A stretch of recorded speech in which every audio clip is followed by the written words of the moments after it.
সংস্কারের দাবি। প্রতিবাদে দুর্গাপুর স্টেশন বাস স্ট্যান্ডের রাস্তার উপর বসে পড়ল বিজেপি কর্মী সমর্থকরা। দুর্গাপুর স্টেশনে বাস স্ট্যান্ডের রাস্তা অবরোধ বিজেপির, ব্যর্থ পুর প্রশাসক প্রতিবাদ বিজেপির।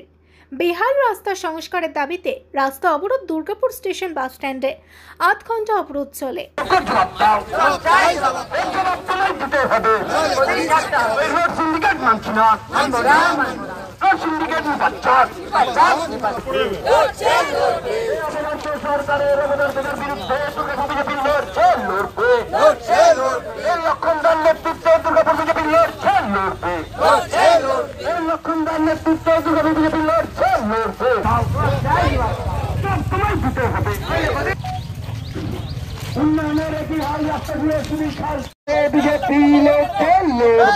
দাবিতে বিজেপির আন্দোলনে দলে দলে যোগ দিন। দাবিতে বিজেপির আন্দোলনে দলে দলে যোগ দিন।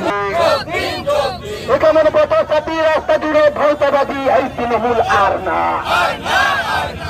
এখানে পথসাথী এই তৃণমূল আর না।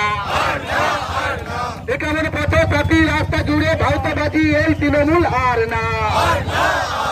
উন্নয়নের একটি হাল রাস্তা জুড়ে শুধুই খাল এই তৃণমূল আর না।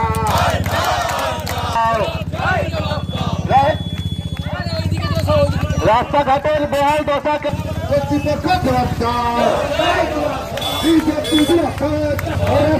দাবিতে বিজেপি দাবিতে বিজেপি আন্দোলন চলবে। উন্নয়নের স্বার্থে আন্দোলনে দলে দলে থাকবে। ভারতাবাদী এই তৃণমূল আর না। উন্নয়নের একই হাল রাস্তা জুড়ে শুধুই খাল এই তৃণমূল আর না। উন্নয়নের একই হাল রাস্তা জুড়ে শুধুই খাল এই তৃণমূল আর না।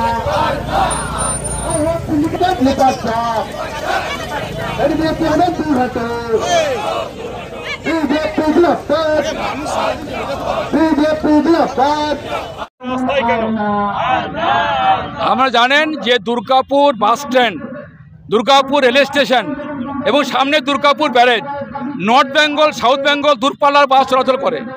মানুষ সকালবেলায় ট্রেন ধরতে এলে, ভোরের বেলায় বা রাত্রিবেলায় যে কোনো মুহূর্তে মোটরসাইকেল অ্যাক্সিডেন্ট ঘটছে। এক হাঁটু জল, মোরাম রাস্তা বেরিয়ে গেছে, মাটি বেরিয়ে গেছে। এখানকার কর্পোরেশন, এখানকার পিডব্লিউ মিনিস্টার, আমি বিধানসভায় প্রশ্ন করেছিলাম যে দুর্গাপুরে ব্যারেজ এবং বাস স্ট্যান্ড রাস্তা খারাপ কেন? ওই যে বর্ষাকালে এরকম হয়, কারণ টেন্ডার দেওয়া হয়, টেন্ডার কাটবানি নেওয়া হয়, সামান্য পিচ দিয়ে পরে, সামান্য কাজে লাগিয়ে পরে রাস্তা মেরামত করা হয়। একদম নিম্নমানের রাস্তা তৈরি করা হচ্ছে। তাই দুর্গাপুরে বাস স্ট্যান্ড, দুর্গাপুরে রেল স্টেশন, দুর্গাপুরে ব্যারেজ এমন অবস্থা যে কোনো মুহূর্তে বড় দুর্ঘটনা ঘটবে।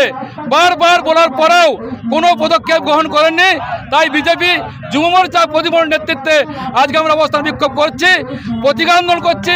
পরিষ্কার বলতে চাই, যদি ইমিডিয়েট এই রাস্তা মেরামত না হয়, সারা দুর্গাপুর বিজেপি রাস্তায় নামবে, অবরোধ করবে, বিক্ষোভ করবে। সাবধান করতে এসেছি। মুখ্যমন্ত্রীকে বলবো, কাটমানি কথা না ভেবে, আরজি কর না ভেবে, আজ অনেক কিছু করেছেন। একজন মহিলাকে রেপ করে ধর্ষণ করে খুন করেছেন, বিচার পায়নি, আন্দোলন চলছে।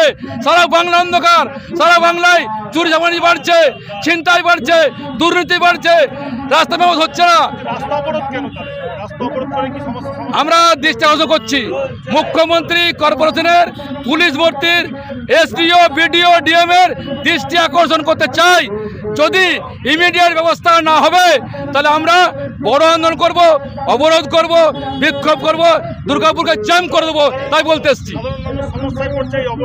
সাধারণ মানুষ খুশি, তারা বলছে, ফোন করছে আমাকে, লক্ষণদা কিছু করুন, লক্ষণদা কিছু করুন, যে কোনো মুহূর্তে বড় বিপদ ঘটবে। তাই মানুষের আহ্বানে সাড়া দিয়ে বহু মানুষ এসছেন, মানুষ সহযোগিতা করছেন, রাস্তায় নেমেছেন। আমরা এসছি এই প্রতীক আন্দোলনের জন্য। আবার বলছি, যদি ইমিডিয়েট মুখ্যমন্ত্রী, এসডিও, ডিএম, মেয়রকে বলছি ইমিডিয়েট ব্যবস্থা গ্রহণ করুন, নাহলে বিজেপি অবরোধ করবে, বিক্ষোভ করবে। তৈরি থাকুন।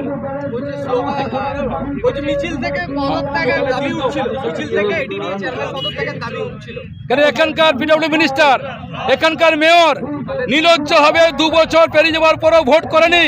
সারা দুর্গাপুরে 1 ঘন্টা বৃষ্টি হলে উপচে পড়ছে, ড্রেন উপচে পড়ছে, নিকাশি ব্যবস্থা ঠিক নেই, পরিকল্পনা নেই, কারণ লুট করছে টাকা কর্পোরেশনের। মমতা ব্যানার্জি 19-এ হেরেছে, 21-এ হেরেছে, 24-এ হেরেছে, তাই তারা ভয়ে ভোট করছেন না। ভোট হলেই তৃণমূলের পতন, ভোট চলে যাবে, ছিনতাই বন্ধ হয়ে যাবে, লুট বন্ধ হয়ে যাবে, সেই কারণে ভোট করছেন না। আর সেই কারণে এই দুর্গাপুরের এই বেহাল অবস্থা, সেই কারণে আমরা অবস্থা বিক্ষোভ করছি। এই আন্দোলন চলছে, এই আন্দোলন চলবে।